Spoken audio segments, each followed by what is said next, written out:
اب میڈیا پر یہ غلط اور جھوٹی من گڑت خبریں پھیلائی جا رہی ہیں کہ ایڈوکیٹ ہادی علی چٹھا اور ایڈوکیٹ ایمان مزاری پر فرد جرم عائد کر دی گئی ہے، لیکن یہ بالکل سچ نہیں ہے۔ ان کے اوپر کوئی فرد جرم عائد نہیں ہوئی۔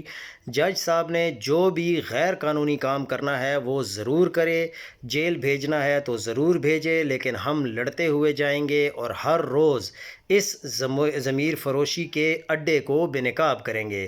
ہادی نے آج عدالت میں کہا، آپ نے اگر یزید کے ہاتھ پر بیعت لے لی ہے تو ہم نہیں لیتے، ہم آپ کے کمپرومائزز کے پابند نہیں ہیں۔